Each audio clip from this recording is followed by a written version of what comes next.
obviously super powerful engines. I think of very wealthy people. I think of traveling around the world. I've loved painting and making things since I was really little, and I couldn't really keep my attention span at school. You know, you draw them a bird because they're like, hey, Dad, draw me something. I'm like, I'm giving it feathers and all these details, and then I hand it to them, and then it just gets scribbled over. Sometimes I try and do them hand painted, and then sometimes I try and experiment. I think I'm going to get all the McLaren ones. Hello and welcome to episode 23 of Welcome to the Medins. I am super excited about this episode because I get to meet someone that I've been a fan of for several years. His name is Tom Glover. He is the owner and amazing artist behind everything you're going to see on the old Arthouse, and what ultimately led to the beginning of this discussion, the artist behind this painting. I mean, I'll just let you look at it here, and I think I'll probably even throw up a nicer picture of it officially on the podcast here, so you can just admire it. But I'll just give a brief introduction to myself. Sean Medin, you guys have known me for a while, but Tom, I want you to introduce yourself. Tell us all about you. Well, I'm Tom. As Sean's just said, I'm based over in Birmingham, in England, or thereabouts, and I've been making art my full-time job for the past 5 years now. More recently into Formula One, but I originally worked as like an architectural visualizer, doing 3D images of buildings and stuff, and so a lot of my artistic styling comes from trying to create these 3D artist impressions of buildings. So a lot of my work's got architecture in the back, but my primary focus at the minute, or for the last 2-3 years, has been Formula One cars. Well, that's awesome to hear. And obviously, like, art and creativity is so much a part of who you are. I'm really interested to hear more in the story in terms of how you moved to doing art for full time. But just so you guys know, we're interviewing Tom because the old Arthouse, Tom, and Welcome to the Medins are kind of partnering together. I want you guys all to be able to get amazing works of art like this, Formula One, as well as Tom has many other things on his website. So I'd highly encourage you to go check that out and buy your own. The prints are great quality. I love the feel of the paper. It feels honestly almost kind of like I got the work of art straight off the canvas from Tom. I think one day I will convince Tom to sell me one of the original artworks, but we'll see what happens. He loves his own work, and that's understandable. But if you want, when you reach out to Tom for your piece of artwork, or even I think he was mentioning, and we'll hear about it more, is you might even do some custom stuff for you. But I'll let him decide that. Just let him know that you found him through Welcome to the Medins. But let's just dive in. So, what got you started in art, Tom? I've loved painting and making things since I was really little, and I couldn't really keep my attention span at school. I was mostly good at things when I could keep my attention span, or like if I at homework and things. Did all right in exams, but really just always loved painting. And I actually started painting. I didn't used to like Formula One, believe it or not, until I was maybe about 16, 17. And so it was always on every Sunday in the background, eating Sunday roast dinners we have over here. And I just thought it was a racket, really annoying. Didn't follow it, couldn't get into it. And then, believe it or not, my sister plays football. She played football, so my parents took her to play football every Saturday, and I sat on the lounge floor and did my artwork for A levels, GCSEs, exams, and just watched, I think, Lewis Hamilton's first and second, like his championship year, his first championship year, and really just got into it. Then I moved and did product design at university because I didn't think art was like a realistic business idea. The internet wasn't quite like what it is today. Social media wasn't really like a big thing. I think we had Facebook, maybe. MySpace might have just been dying out, and then and then revisited it in 2019 when I left my job. So when you first started, was it primarily just like sketching with pencils and pens and stuff, or was it always kind of with paint? I always sketched. I think painting. I did a paint by numbers when I was maybe 10 or 11, um, and then when I was 15, 16, maybe early years of high school, which is aged 11 onwards for us. We did art at school, and I just loved it. But I always loved making things as well, not just painting. It was like physically gluing bits of toilet roll tubes together and painting them as like making dinosaurs out of them and things. Um, and I never liked anything I created. I was always like having tantrums because um, I didn't like what I'd made. Has art always kind of run in the family? Like, did you get that from your mom or your dad, or were you like the lone wolf and all of a sudden just Well, like, hey, our kid sketches really well? so the town I'm from, this is going way back. I found out that there was on my mum's side, my great great granddad, I think, owned a shop selling paintings that he'd done, and we tracked some down and managed to get them. They weren't like my sort of type of painting really, but they were pretty cool to have, you know. And then my mum's pretty creative. She doesn't do tons with it. Like she used to make really nice decorated cakes and things. My dad's very mathematical, so he keeps me on the straight and narrow. Hmm. So how did your family feel about this idea of like launching into doing it full time? Were they pretty supportive of it? uh, Fairly. I just bought a house, so I moved into my house and then left my full time job, which was a bit of a leap of faith, to be honest. But I did have some savings, but it was scary. I didn't originally leave to start what I was doing. I left my job to kind of lean into a bit of quiet time and see what jumped out at me, whether I wanted to get another job or. Um, I think that people sort of say that it's easy to find a job when you're in a job, and I agree. But I sort of think like it's if you're in a relationship, it might be easier to find people find you more attractive potentially when you're already in a relationship. Doesn't mean it's the best thing to do to jump from That's one to true. another. You know, you're probably best being on your own. You know, and I found that with this, and the painting just leapt out to me at some point. Um, yeah. So tell us then a little bit more about what you did prior to jumping into this. Obviously was involved, but in a slightly different manner. Yeah, so I mean, I've got a design background, so I like working with CAD software and computer programs and things. So um, a lot of the architects I worked with couldn't. Well, I never applied for a job as such. I always used to go, "Here's what I can do. Have you got a place for me?" And I reached out to an architect locally after graduating, um, and they they said, "Come in and see what you can do." And they got an old guy who was doing hand drawing everything, because it's the way architects used to work, you know.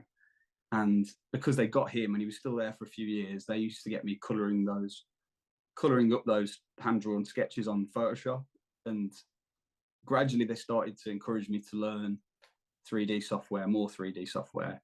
So I used to take CAD models and turn them into pieces of artwork, but they also wanted to maintain the sketchy watercolor look of them. Um, so I got really good at taking a CAD model or something on Revit or yeah, models that other people have produced and turning them into something that looked like somebody had potentially hand painted it. and I really loved doing that. I didn't always love the subjects like that I was doing. I didn't always like some of the buildings, but I tried to get them through planning permission as best I could. So how much like how do you feel in terms of like art digitally versus physical art? I used to do a lot of sketching, nowhere near as good as you. Although having kids now, I've kind of been finding myself Yeah. getting back in there. You know, you draw them a bird because they're like, "Hey, Dad, draw me something." I'm like, and they're just anticipating like a stick bird or something. And I'm like, I'm giving it feathers and all these details, and then I hand it to them, and then it just gets scribbled over. And it's like, oh, man, what was even the point of that? But then I got into graphic design and doing stuff like that, logo Yeah. creation, which I've been doing more prominently now. That I don't know. I used to think being in the sketching world, I wouldn't like the graphic art as much, and now I'm kind of leaning towards graphic art. Mm, But I still have that battle in myself of seeing the physical fruit versus like just getting a digital side. yeah. How do you kind of feel about those two different variants for art? Well, graphical, it's sort of what I do with these. You know, I'm doing them in a hand painted style, but um, it's very much how a lot of other people I saw and admired their work of were doing digital. They were doing blocks of color, and I'd never done that before. I used to paint photorealistically. You know, but it took me months to paint something, um, and then but I couldn't achieve what they were doing digitally, so I did it by hand, and that's what I just think it resonated with people because it has the imperfections of it, and it's I just couldn't get the look other people were doing digitally. I do really like digital, partly because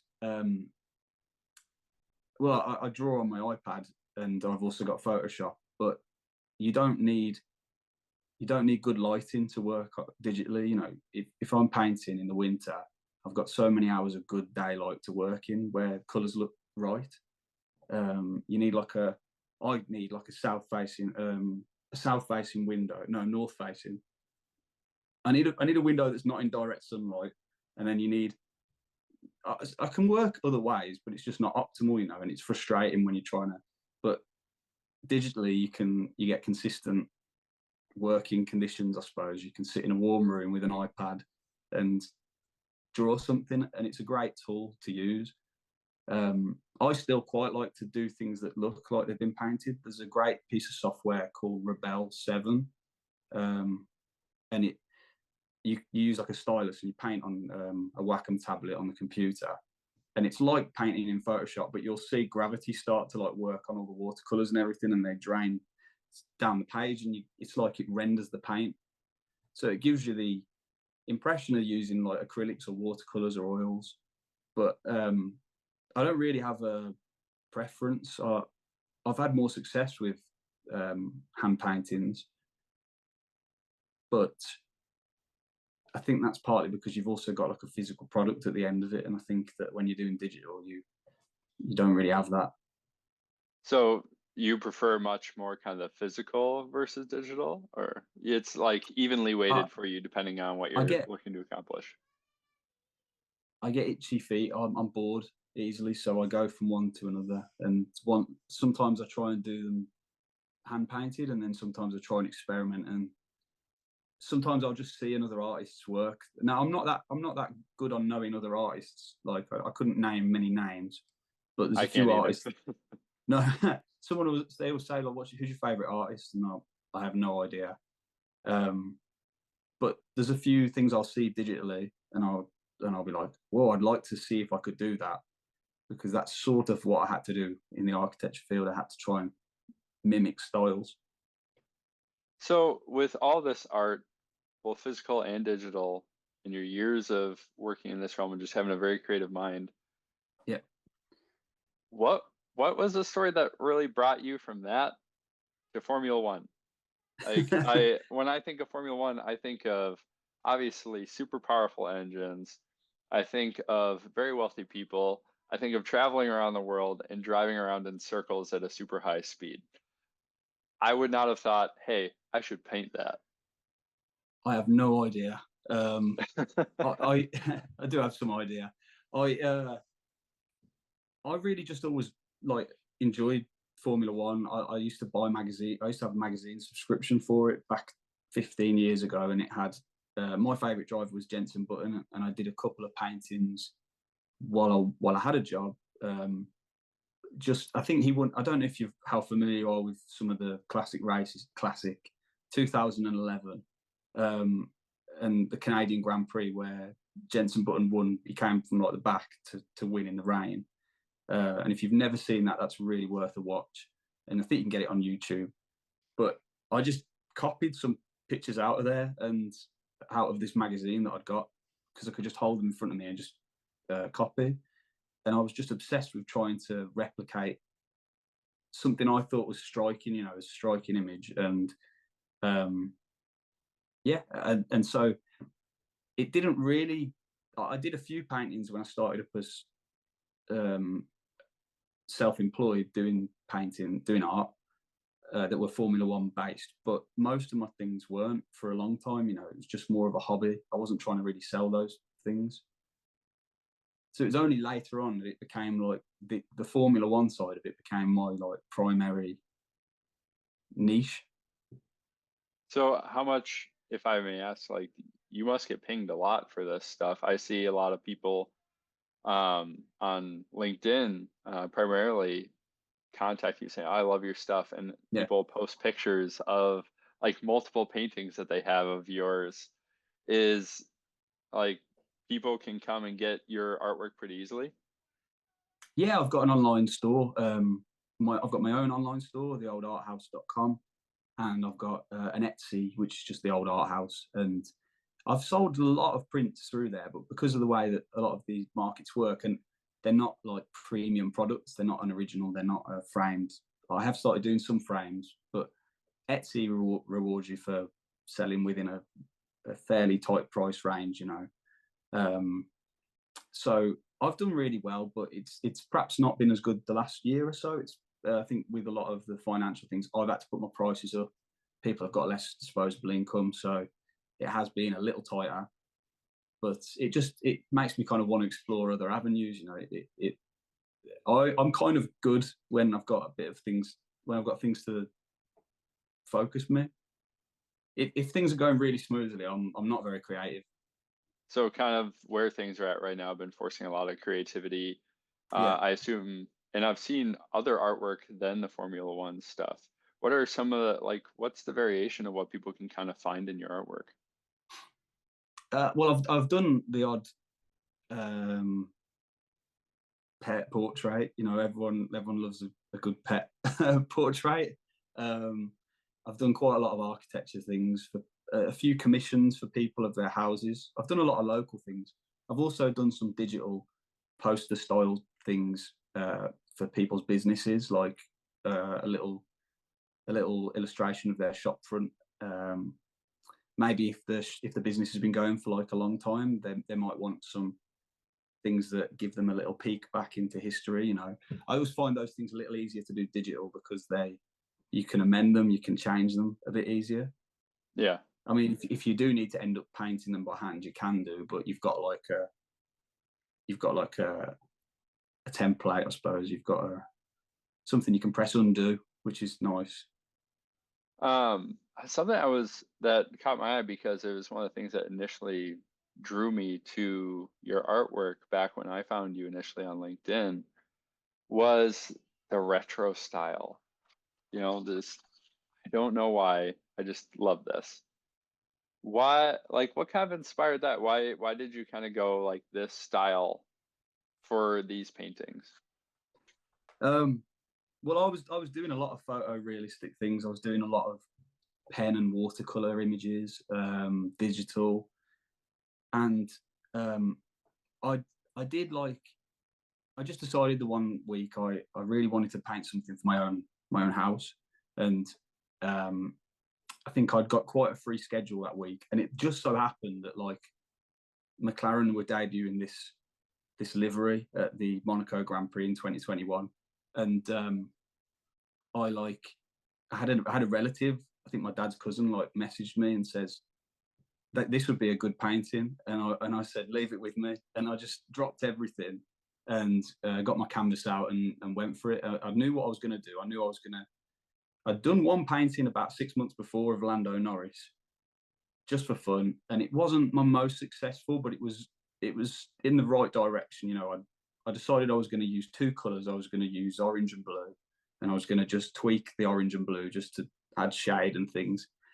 And then this one, I thought I'm like a bit of an overworker. Like I'm not that I can be lazy, but I overwork the paintings, and I tend to work too realistically. But a lot of the work I admire is very simple, graphical, and so I thought, right, I'm going to simplify this. I'm going to do a painting. I had 3 days. It was like Wednesday, and the race was the qualifying was on Saturday. There was very few photos I could find of this car because it had only just come out. Fortunately, the practice at Monaco is on Thursday, so there was a lot of photos of it on track that weekend. I just picked one, painted it up, mixed like 4 or 5 colours, and then did a few little variations on that for the trees and bits of building in the background. And I didn't really think much of it. I was just like, I want something to put on my wall at home because I didn't have a lot of art on the wall that I liked. Get to Sunday, watched. I think the race was about to start, and I just put it up before the race. I said I was going to do it. I said I'm releasing this at like 10 to 1. The race was on at 1, and then I just put my phone away because like the race is on. My parents sometimes pause it when I go around, so I don't like to hear any of the results. And then like I didn't look at my phone the whole rest of the day pretty much until it started pinging at about 8 o'clock at night, 9 o'clock at night, and I had like 10, 20, 30 messages, and I was trying to reply to them all.